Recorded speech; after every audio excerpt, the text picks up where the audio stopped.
My brother's daughter announced that she believes I'm full of myself just because I have no children and plenty of money. My mother chuckled so hard tears streamed down her face. I remained silent. I simply rose from my seat, gave my grandmother a gentle kiss farewell, and departed. The following day, all the college funds I'd been supporting showed a balance of 0. My name is Jeanette. I live in San Diego, and I earn in 1/4 what much of my family brings in over 5 years. I mention this not to boast. I mention it because I'm fully aware of their perception of me. Not as someone kind-hearted. Not as the person who rescued my brother from financial ruin during his divorce, or who paid for 3 terms of my cousin's daughter's schooling when aid fell short. Not even as the one who silently handles my mother's annual property taxes. Instead, they view me as someone who acts superior, because I have no children, because I reside in a sleek high-rise overlooking the bay, because I never seek anything from them. They rarely voice it directly, but the resentment is there. And last Saturday, one of them voiced it openly. It was my grandmother's 90th birthday celebration. The entire family crowded into her backyard in Sacramento, tables draped in disposable cloths, children darting around with frosting-smeared cheeks, someone's portable speaker blasting an outdated playlist from over a decade ago. I had arrived that morning after a business presentation in LA, traveled first class, dozed the entire way. Nobody inquired about my work. I'd only been there about an hour. Exchanged pleasantries, embraced relatives, praised the side salad. I was seated toward the table's edge, enjoying some lemonade when Madison, my brother's girl, approached and unleashed the remark. She believes she's full of herself because she has no kids and loads of cash. Exactly like that. No build-up. No warning. She directed it vaguely but ensured the whole group heard. Then she grinned as if she'd delivered the wittiest quip ever. My mother opposite me began laughing intensely, dabbing her mouth with a napkin. Several others chimed in. I scanned the faces. Nobody appeared uneasy. Nobody suggested it might have been inappropriate, so I got up. I uttered not a single word. I approached my grandmother, kissed her cheek, wished her happy birthday, and exited. No outburst, no slamming doors, simply finished. The next morning I rose early. Brewed coffee, powered on my laptop, and accessed the college savings plans. I'd established them long ago. 5 accounts altogether. 1 for Madison, 1 for her little sister, 2 for other nieces, and 1 for my cousin's boy. Contributions deposited automatically each month, discreetly, without any announcement.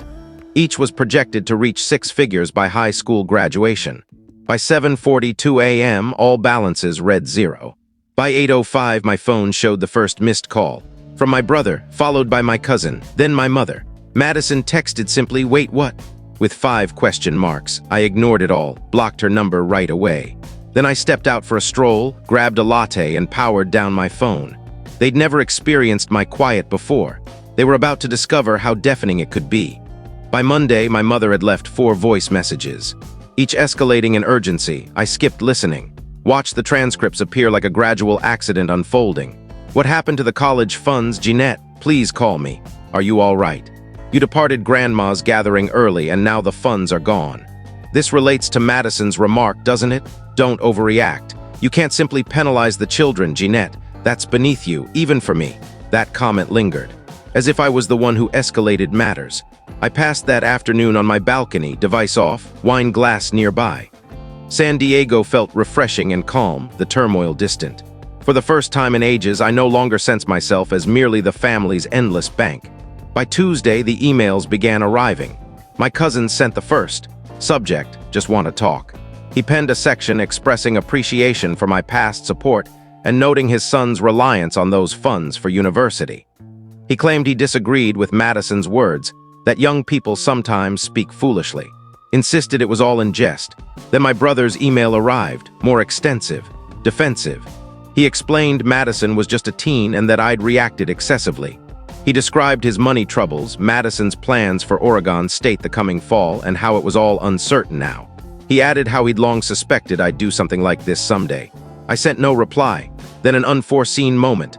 That evening, my cousin's wife phoned. Not a message, not a voice memo, an actual ring. I allowed it to go unanswered.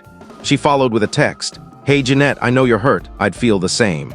Just wanted you to know we truly valued all you've done, even if we didn't express it often. That wasn't fair to you. I hope you'll reconsider in time. If not, I still needed to thank you." It was the initial genuine response since the event. No begging, no manipulation, felt authentic. I didn't reply, but I refrained from blocking her. By Wednesday, my grandmother rang. Her message was brief. "Jeanette, I love you." That one I kept. Meanwhile, my brother grew increasingly frantic. He forwarded images from Madison's university portal, detailed payment due dates, even proposed a grown-up discussion. I couldn't suppress a chuckle at that. Because truthfully, up to then, anger wasn't my emotion. I was finished. That's distinct. Yet with the funds vanished, suddenly everyone recalled my role. Not merely the financier, the reliable one, the one who sought no recognition. The one who arrived, grinned courteously, and avoided confrontations. That side of me no longer existed, and they were beginning to grasp it. By Thursday, messages arrived that weren't true regrets. Merely disguised justifications masquerading as such. Typical family pattern, apologies always laced with deflection. My mom texted at last, "Your brother's falling apart. Madison's in tears. You know teens, it's simply a mix-up. A mix-up." As though her laughter hadn't rung the clearest. As though it was innocent banter and I'd misread the insult before multiple generations. She tacked on, "Don't allow one statement to destroy years of family ties." I stayed silent. What I wished to respond, years of what exactly? Years of my arrivals, discreet aid, enduring every subtle dig as family tradition. I left her in the quiet instead. That afternoon, Madison forwarded a voice recording.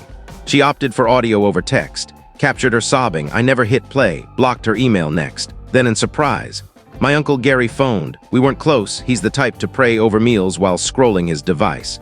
He left a message, mentioned hearing about the incident, his discomfort with family gossip about me. Said he always instructed his children to admire me. That I'd built my life independently, perhaps fueling their envy. Then a line that resonated. People often fail to value a bridge until it's in flames. He ended without requesting a return call. I replayed it thrice. Not full trust, Gary lacks strong principles. But it validated what I'd avoided acknowledging. This extended beyond Madison's single barb. It had accumulated over time. Memories surfaced, like funding my mom's new roof only for her to credit a loan, or treating Madison and her sister to Disneyland trips credited to their father, or covering my cousin's legal fees dismissed as self-resolved. I wasn't merely overlooked, I was erased. Yet now, without their cushions, I became visible. I assumed quiet would suffice. Incorrect. By Friday, desperation evolved into tactics. They shifted to feigned concern. Friday evening, returning home, flowers waited at my door, unsigned, unmarked, an extravagant arrangement reeking of remorseful spending. I left them in the hall, bypassing them. That night near 10 p.m., Venmo alerted. My brother transferred $50. Note, for coffee, sorry about last weekend. I gazed at it long, so odd it amused me. $50 from the father of the girl who mocked me as entitled. From the man I'd saved from debt after his car loan default 3 years prior. I rejected it. 2 hours on, a LinkedIn message from Rachel Haynes. Name unfamiliar initially, but content clarified. "Hi, Jeanette. I'm Madison's guidance counselor, hoping for a quick talk. She's quite distressed over recent events and noted you're central to her education funding. Would appreciate your time." I reread, absorbing the audacity. They'd shared my identity with her advisor. More than that, Madison implied I funded her schooling, now expecting me to justify the withdrawal. No response from me. But I viewed Rachel's page. Education, UC Davis, brief smile. I'd contributed to their Women in STEM initiative 2 years back, anonymously, naturally. Next day, odder still. Email from a distant family acquaintance unseen in years, inquiring about my well-being. My mom had shared I was struggling emotionally, suggesting prayers, now portrayed as fragile. I saw it, not mere worry. Attempting to shape the tale preemptively. By appearing concerned, framing it as my crisis. If aid ceased, blame on unstable Jeanette, not them. Pitiful, isolated, overwhelmed Jeanette. No longer repairing, controlling the narrative. That's when I chose to alter the course. Unblocked my brother. No, ignored still, let it linger. Then shared a post, not Facebook, their usual spot. LinkedIn, where they'd avoid searching. Brief status. Thrilled to channel resources into fresh scholarships for first-gen students. Thankful to aid those who genuinely cherish learning, appreciation, and self-improvement. Soon after, text from cousin's wife, starting a scholarship. No answer.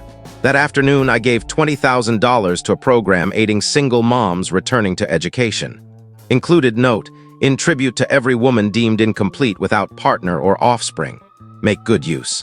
Now quiet belonged to them. The next week brought satisfying calm. No messages, no rings, pure hush from a family exhausted of maneuvers. Then suddenly cousin Michelle appeared in San Diego. No advance notice.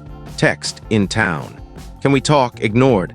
Another hour later, I'm downstairs. No argument intended. Just to see you, peered out there by the nearby cafe, clutching phone awkwardly, near laughter.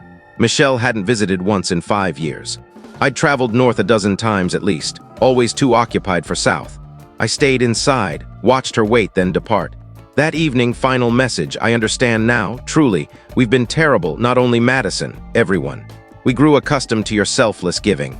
Ceased viewing you as an individual. I'm sorry, no reply from me. Then a moment that gripped my heart. Grandma mailed a note, handwritten, delivered personally, no postage. Single page, trifolded. Jeanette, we missed you this week. Your absence speaks volumes beyond your quiet, unsure of their actions, aware of their potential and your contributions. I too know the weight of being the resilient one who declares no more. Love you and comprehend. Grandma, no tears, no sorrow even, refolded, stored with other private keepsakes. 3 days on, email from the women's college I'd supported. Invite to spring panel speech. Admired my words on learning, development, thankfulness. Requested my personal account. Accepted. Same day, another Venmo from brother. $1 this time. Note, please don't exclude me eternally. I was mistaken. This one I accepted, not declined. Left pending. A virtual token of the effort needed for visibility. Merely a weak post-backyard insult, yet dynamics transformed. Once an extra, now seen as the base, sensing the shift in cracks. I hadn't severed ties from hatred, from exhaustion with nourishing those who harmed and mocked openly. They recognized I wouldn't return unchanged. It occurred a week after Michelle's fruitless wait. Mail brought an invitation. Proper envelope, quality cardstock, name elegantly scripted. Enclosed, planning a dinner. Adults only. No distractions, simply family, wish to converse. Sunday, 6 p.m. at Grandma's, unsigned, no pressure. Merely the invitation, placed on counter 3 days, no acceptance, no refusal. Tested for pursuit. None came. Sunday arrived, wore simple black dress understated, drove north, parked blocks away, walked slowly. Entering Grandma's, atmosphere shifted, absent usual frenzy. No dishes clattering, no child shouts, no loud tunes. Only mother, brother, Michelle, Grandma seated, settings placed. Water served, no alcohol, faces serious. I paused before sitting, waited. Brother spoke first, expressed regret. Should have intervened at the party. Laughed, assuming it'd pass, as always, accustomed to my tolerance. Mother next. Confessed laughter as avoidance over addressing Madison's words. Assumed endless pardon, never considered otherwise. Michelle noted belated realization. Funds weren't the true offering. I was then, you never sought superiority, you sought recognition. I took a seat. Conversed 2 hours, no theatrics, no weeping, pure candor absent for years. Grandma spoke little. But in silence to me, they've evolved, you too. Accurate, no request to restore funds, no pleas for financial redo. Wiser now, sought not money, me, but not prior self, the silent provider. The invisible supporter, that Jeanette vanished. Years assuming my completeness from wealth and independence. Yet I craved treatment beyond utility, departed empty-handed. No take-home food, no remorse, no hidden expectations to resolve. First time in years not exploited, not pained. They grasped the price of losing one seeking little, merely dignity, the follow-up, no forgiveness that evening. Heard them listen, departed, no emotional embraces, no vows of renewal, serene departure, novel for us. Monday, group chat activated anew, not typical chatter, no jokes, no event alerts, simply. Thank you for attending, Jeanette. That meal mattered, committed to improvement, no response. They yet missed, regret doesn't erase history, not a game to replay. Certain harm integrates permanently. By Friday, mother's call, message startled. Spoke with Madison, she's mortified. Claims ignorance on her words. Instructed letter writing, not for repair, as proper conduct. Paused, didn't teach cruelty, nor true generosity's meaning. My fault, saved it. Days later, Madison's email. Concise, unembellished, unforced. I uttered something terrible, irreversible. You supported us endlessly, never thanked once, no forgiveness expected. But required saying, you merited more, no reply but retained. Relations didn't revert, adjusted, subtly. Michelle began weekly hellos, brother ceased requests. Mom shared shelter volunteering. Recognized need to give unexpectedly. I maintained space, became more reserved, not unkind, defined. No fund restorations, no increased visits, no unsolicited aid, gave selectively when desired. Gradually, they valued it. Not entitled, not due, merited. They discovered my withdrawal wasn't rage, but realization, only absence taught my worth. And now they comprehended the expense.